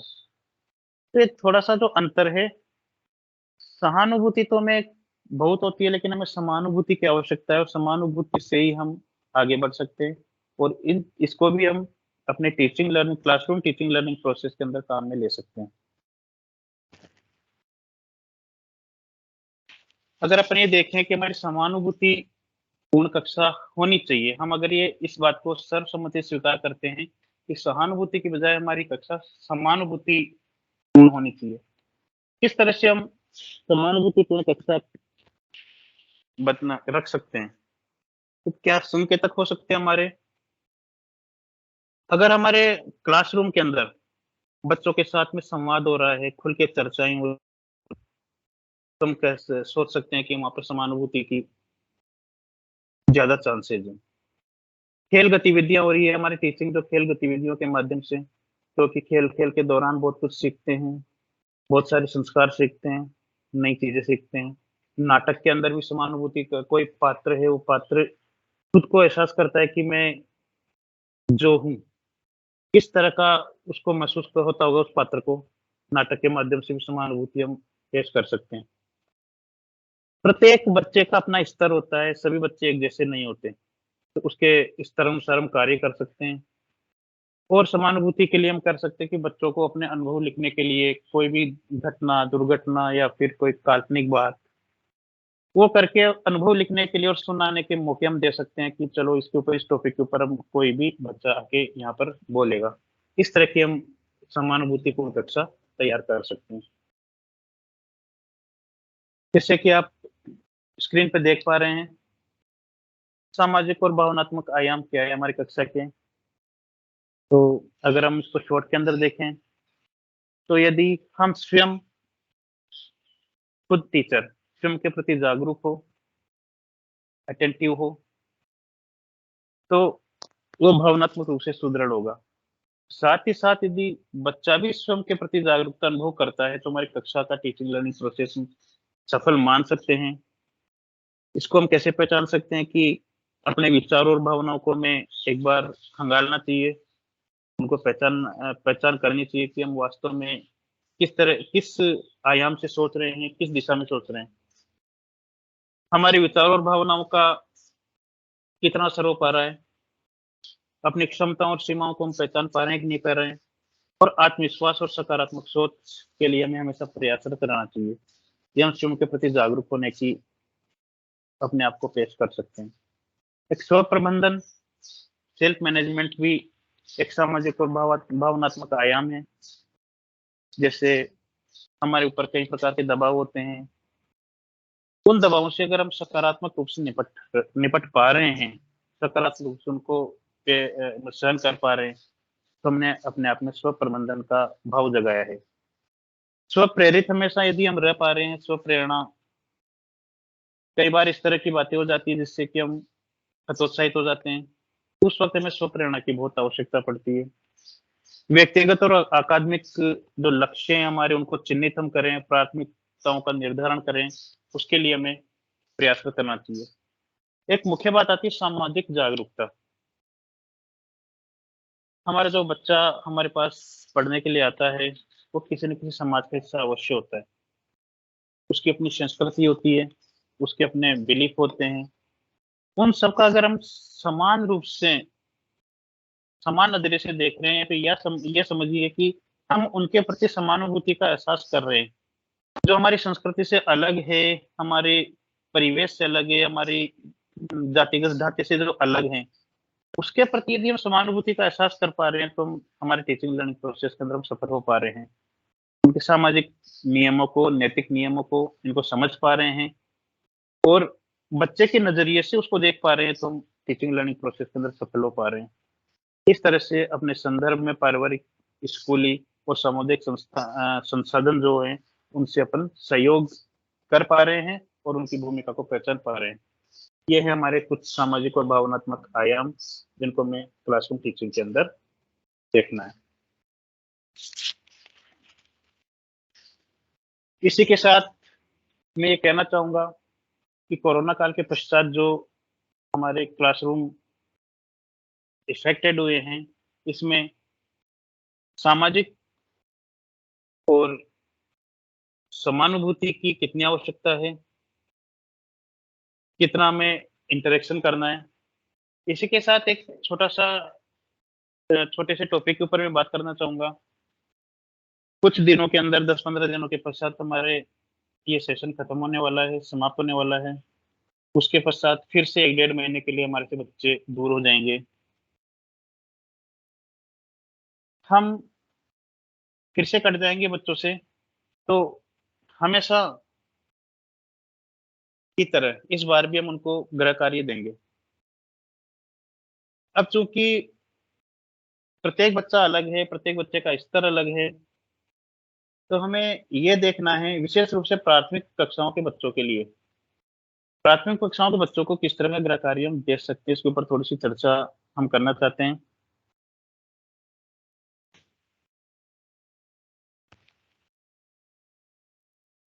तो हमारे अजीम प्रेमजी फाउंडेशन जो पीपलू LRC है, उनके कुछ साथियों ने और कुछ कार्यपत्रकों का निर्माण किया है।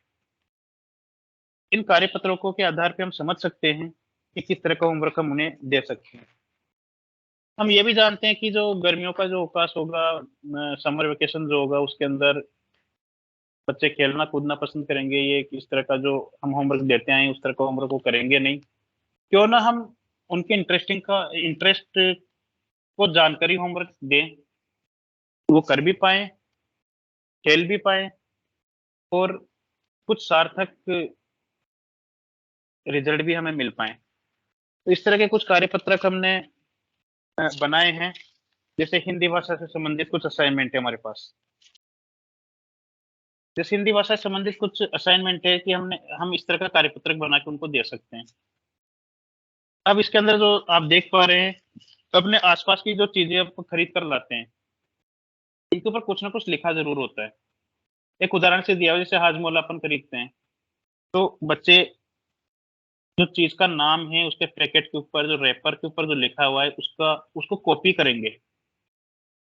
हाजमोला, पार्ले जी और ये टॉफियों के जो नाम हैं इनके, ये इसके आगे जो कॉलम है इसके अंदर जो, जैसे हाजमोला का पहला अक्षर हा है, पार्ले जी का पा हो जाएगा, पेप्सी का पे हो जाएगा, है ना, घुंगरू का घू हो जाएगा।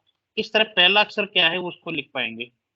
उसके बाद में जो आगे वाला जो कॉलम है उसके अंदर उसका चित्र बना पाएंगे ये, और चित्र का रंग कौन सा यदि वो लिख सकते हैं तो रंग का नाम लिखेंगे, या फिर उस रंग से इस कॉलम को पूरा का पूरा कर देंगे। इस तरह का कार्यपत्र हम अगर देंगे उनको तो बड़े इंटरेस्ट लेके इसको करेंगे। पढ़ने लिखने जो सीख चुके हैं बच्चे, उन बच्चों इस तरह के दिए जा सकते हैं। मैं ये नहीं कह रहा यही देने हैं, लेकिन इस तरह के दे सकते हैं जिससे कि वो कार्य आराम से करें। जैसे इसके ऊपर आप देख पा रहे हैं स्क्रीन पे, आपने अपने परिवार में दाल बाटी बनाते हुए देखी होगी, कोई खिचड़ी हलवा कोई बनाते हुए देखा होगा। तो बच्चों को ये कहा जा सकता है कि आप बड़े ध्यान से उनको देखो कि उनके लिए जो तुम्हारे जो परिवार के सदस्य हैं, जो मम्मी है जो दाल बाटी बना रही है, उसे कौन कौन सी सामग्री की आवश्यकता हो रही है, उन सामग्री के नाम को लिखनी। घी, तेल, दाल, आटा, है ना, काजू, बादाम, इस तरह के उन सामग्री के नाम लिखने। बनाने के लिए क्या क्या करना होता है, सबसे पहले वो क्या करते हैं क्या नहीं करते हैं, जगरा लगाते हैं, इस तरह करते हैं, किस तरह के ओवन में बनाते हैं, और क्रम से विस्तार से लिखना है, मतलब उसकी प्रक्रिया को पूरा लिखना है। या फिर कुछ इस तरह का अपन दे सकते हैं, अपने बड़े बुजुर्गों से कोई कहानी सुनने को कह सकते हैं कि आप कहानी सुना करो, और उस कहानी को अपने शब्दों में तुम्हें दोबारा से लिखना है। एक बड़ा इंटरेस्टिंग मतलब अपन उनको दे सकते हैं कि स्थानीय मुहावरे जो यहाँ के लोग, आपके जो गांव के लोग हैं, काम में लेते रहते हैं, स्थानीय मुहावरे हैं, लोकोक्तियां हैं। अब चूंकि पढ़ना लिखना वो सीख चुके हैं तो अपनी भाषा में भी लिख सकते हैं। अगर राजस्थानी में तो राजस्थानी का कोई मुहावरा है तो मुहावरा या लोकोक्ति लिख सकते हैं, उसका अर्थ क्या होता है, भावार्थ है, उसके बारे में लिख सकते हैं, और एक वाक्य में प्रयोग करके भी हम उसको बता सकते हैं। इस तरह के कुछ हिंदी के असाइनमेंट है।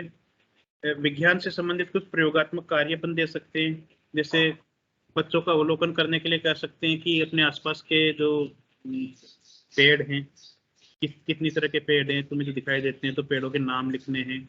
उसकी पत्ती लेनी है, पत्ती की संरचना को समझने की कोशिश करना है कि पत्ते के अंदर ये जालीदार है या समांतर है, किस तरह का मतलब विन्यास है उसका। जड़ किस प्रकार की है, मूसला जड़ और जकड़ा जड़ अगर वो पहचान पा रहे हैं, उससे अनुमान लगा पा रहे हैं कि वो किस तरह की जड़ है। और उसका अगर बीज उसको मिल गया है तो बीज पत्र कैसा है, तो द्विबीजपत्री है, एक बीजपत्री है। ये कुछ 6, 7, 8 के बच्चे जो विज्ञान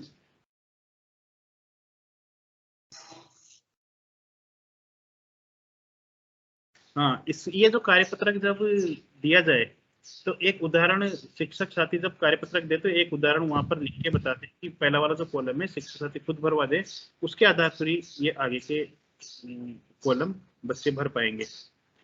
और कुछ नए पौधे नहीं लाने, उनके आसपास के जो पौधे हैं उन्हीं के बारे में को बात करनी है। कुछ गणित के कुछ अपन देख सकते हैं, गणित के जैसे तीलियों के बंडल अभी सर ने अच्छी तरह से समझाया था। तीलियों के बंडल बनाने के वर्कशीट दे सकते हैं, स्थानीय मान की वर्कशीट दे सकते हैं, जैसे आप इसके ऊपर देख पा रहे हैं। जैसे संख्या 3 है तो ये 3 के अंदर दाई की संख्या 2 है तो 2 बंडल इन्होंने 10-10 के बना दिए, और इकाई की संख्या 1 है तो 1 बंडल खुला रख दिया। फिर दाई के बंडल के अंदर कितने बंडल हुए, 2, खुले कितने हैं, 3, तो 2 दाई का मतलब 20। ये विस्तार रूप इस स्थानीय मान की समझ उसको अंदर आ जाएगी। तो 20 + 3 यानी 10 + 10 + 3, 3 बंडल, 2 बंडल और 1 3 खुली तीलियां। इस तरह से हम इनको पत्रक बांट सकते हैं जो आसानी से कर सके।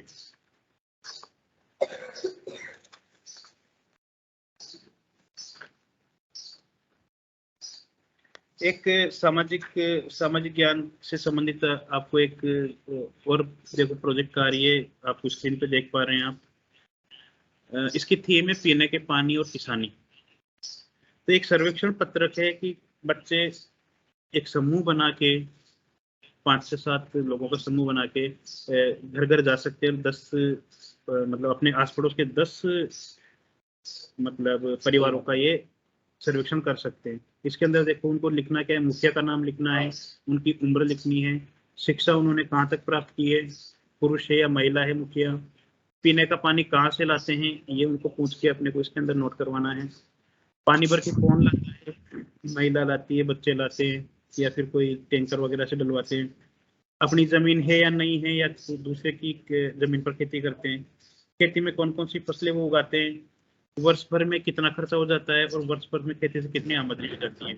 इससे वो अपने सामाजिक परिवेश के बारे में भी सीखने का उनको माध्यम मिलेगा।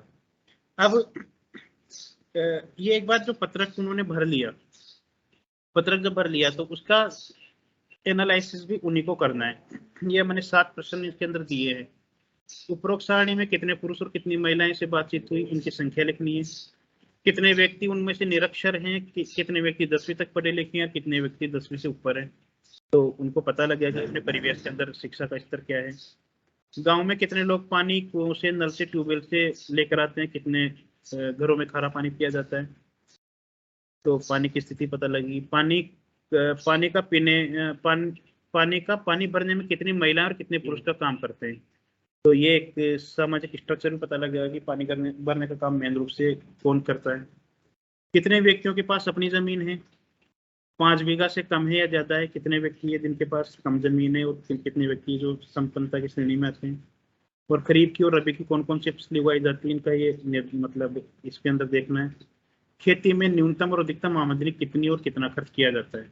इससे इस सर्वे से बच्चे को बहुत कुछ देखने को मिलेगा, सीखने को मिलेगा। एक और है कोविड-19 से पहले और बाद में रोजगार की स्थिति। हम सब जानते हैं कि कोविड के दौरान कई लोगों के रोजगार छिने हैं, कम हुए हैं और लोग शहर छोड़कर गांव में आके बस गए हैं, गांव में रहने लग गए हैं। तो अपने आसपास के 10 परिवारों को उनको सर्वे करना है। कोई नाम, उम्र, शिक्षा, पुरुष है, स्त्री है, परिवार में कुल कितने सदस्य हैं, घर में क्या काम किया जाता है, नौकरी की जाती है, खेती या खुद का व्यवसाय है, काम करने वाले कितने व्यक्ति हैं जिससे घर का गुजारा होता है, कितने सदस्य सरकारी और गैर सरकारी रोजगार करते हैं, वर्ष भर में कितनी आमदनी होती है, सबसे ज्यादा खर्च किस कार्य में किया जाता है परिवार के अंदर। क्या कोरोना के बाद में परिवार में किसी का रोजगार छिना है, तो इससे पता लगेगा कि रोजगार के मतलब की स्थिति क्या रही है वर्तमान में।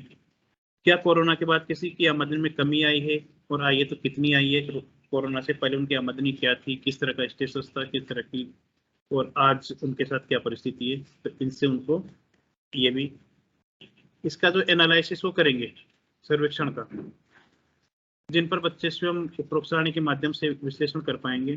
तो उपरोक्त सारणी में कितने पुरुष और कितनी महिलाओं से बातचीत हुई है, कितने व्यक्ति निरक्षर हैं, वही 10वीं तक कितने पढ़े हुए हैं, कितने व्यक्ति 10वीं से ऊपर पढ़े हुए हैं, घर में कितने व्यक्तियों के पास रोजगार है, सरकारी है या गैर सरकारी है, किस प्रकार के रोजगार करते हैं, वो वर्ष भर के आमदनी वर्ष भर होती है या फिर मतलब या आमदनी जैसे कुछ सीजन विशेष के अंदर ही होती है। परिवारों में सबसे ज्यादा खर्च किन किन बातों पर किया जाता है, और कोरोना के बाद में कितने परिवारों की आमदनी कम हुई है और उनके क्या कारण रहे हैं कि उनकी आमदनी कम हुई है। इस तरह के कुछ कार्यपत्रक अपन दे सकते हैं। ईवीएस के अंदर छोटे बच्चों को भी ये दे सकते हैं, जैसे आसपास के पेड़ों के 5 पेड़ों के नाम लिखने हैं, इन पेड़ों से हमें क्या मिलता है, क्या क्या मिलता है जो उनके आसपास है, और ये भी पता करने की कोशिश कर सकते हैं कि ये पेड़ किसने लगाया था, कब लगाया था, कितना पुराना है। कुछ इस तरह की भी अपन ये कर सकते हैं कि जो पेड़ है जो अभी लगा हुआ है या जो अभी नहीं लगा हुआ है, लेकिन यहाँ पर कोई पेड़ हुआ करता था क्या, उन्होंने बचपन में देखा है, अभी नहीं, तो किसने काटा, क्यों काटा, उसका क्या उपयोग हुआ, और मतलब इस तरह से कि वो एक कार्यपत्रक के दौरान ये कर सकते हैं। तो इस तरह के अगर कार्यपत्रक किस तरह के दिए जाए, तो मुझे लगता है कि ये कार्यपत्रक बड़े इंटरेस्टिंग तरीके से वो करेंगे और अपनी छुट्टियों का सदुपयोग भी कर पाएंगे। इसके बाद में मैं राजेंद्र जी को देता हूँ स्क्रीन। आप लोगों ने हमारे 4 वक्ताओं की बात बड़े ध्यान से सुनी, आपका बहुत बहुत धन्यवाद। बस मैं ये मेरी जिज्ञासा है और बाकी सभी की भी जिज्ञासा ही होंगी कि हमारे 4 साथियों ने जो भी एक्सपीरियंस यहाँ शेयर किए ना, तो उसमें से कोई भी साथी अपनी बात रख सकता है, कोई सवाल रख सकता है। मेरी जिज्ञासा गणपत जी से है, कृष्णा जी से है, राकेश जी से है, अन्य किसी भी साथी से है, या हम कुछ इसमें ऐड भी कर सकते हैं कि जो आपने काम बताया है इसमें हम गर्मी की छुट्टी में ये काम भी हम ऐड कर सकते हैं, या ये इस तरीके से कर सकते हैं, कुछ भी चीज़ें।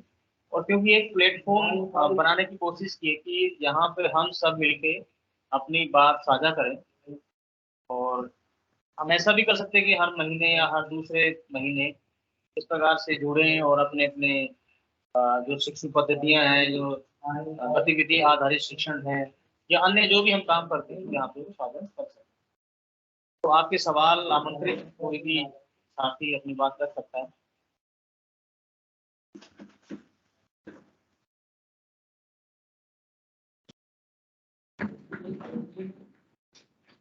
जी सर, पांचूलाल जी, राम अवतार जी, कोई भी साथी।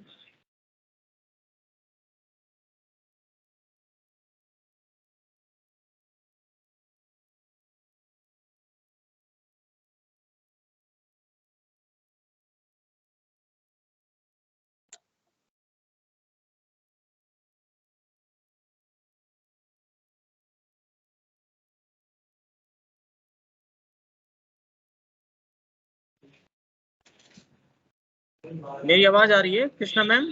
कोई साथी बताएं।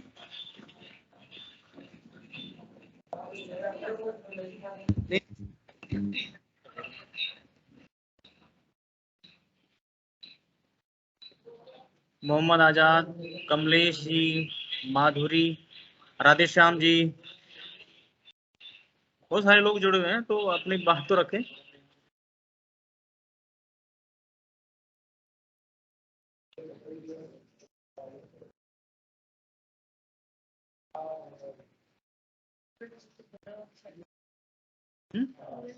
हाँ, पूर्णमल जी हैं, तो वो भी अपनी बात रख सकते हैं।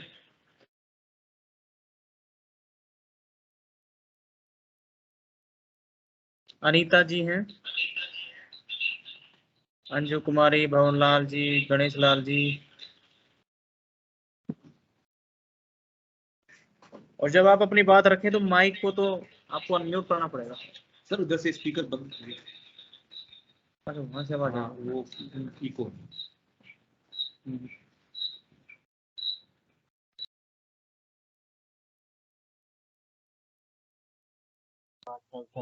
हेलो जी सर। जी जी, नमस्ते सर।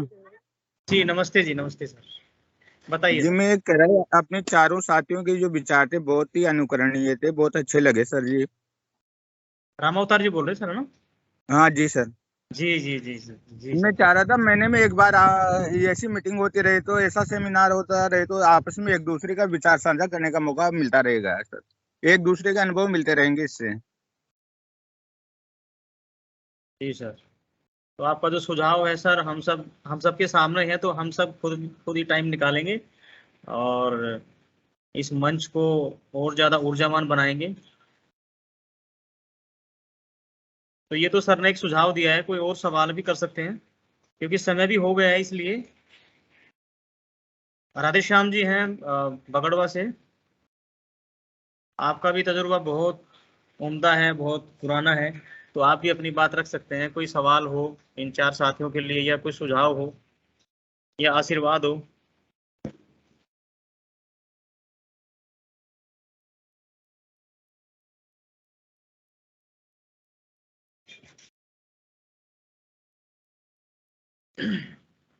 तो ठीक है सर रामावतारी, जो आपका सुझाव है तो उस पर हम भी अमल करेंगे, और हम सब कोशिश करेंगे कि हर महीने इस प्रकार का हम इवेंट करें। हाँ, एक साथी का मैसेज आया कि ये काफी यूजफुल रहा। इसमें नाम नहीं दिख रहा है। रवि नेहरा। ओके, रवि नेहरा जी लिख रहे हैं कि आज का जो सेमिनार है काफी उपयोगी रहा, तो आपका भी धन्यवाद सर। और अगर किसी साथी का सवाल नहीं है तो फिर हम विदाई ले सकते हैं, और आने वाले कुछ दिनों में हम दोबारा से इस मंच पे मिल सकते हैं। जैसे कि सुझाव आ रहा है कि और भी अन्य साथी भी इसमें अपनी बात रखें, और कुछ वीडियो बनाएं, कुछ ऑडियो भी बना सकते हैं, कुछ गतिविधि या कुछ प्रोजेक्ट कार्य कि छुट्टियों में हमने किस प्रकार से बच्चों के साथ कार्य किया, उसका भी प्रस्तुतिकरण हम छुट्टियों के बाद कर सकते हैं जुलाई में। और हमारे बीच में जो स्पीकर थे, कृष्णा मैम, गणपत जी, बाबूलाल जी और राकेश जी, उनका तहे दिल से बहुत बहुत शुक्रिया कि उन्होंने शॉर्ट टाइम में ये तैयारी की, ये बातचीत करने के लिए, और जो भी अपना काम था उसको साझा किया। तो मुझे लगता है कि अब हम विदा ले लेते हैं, और आप सबके बीच में अभी हम ग्रुप में एक फीडबैक फॉर्म भी भेज देंगे, तो आप फीडबैक फॉर्म जरूर भर के भेजें। आपका जो ग्रुप है हिंदी का, गणित का, हमने ग्रुप बना रखा है, तो उसमें आप फीडबैक फॉर्म जरूर भरिएगा। तो बहुत बहुत धन्यवाद कृष्णा मैम और बाकी साथी। सर आप सबका धन्यवाद। जी, मोहम्मद आजाद, मोहम्मद इस्लाम।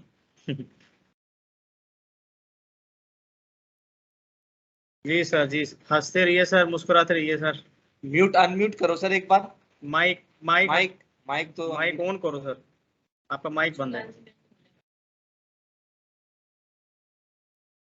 जी राकेश जी, आपका भी बहुत बहुत धन्यवाद। गणपत जी, बाकी सब साथियों का, और फिर हम जल्द ही मिलेंगे।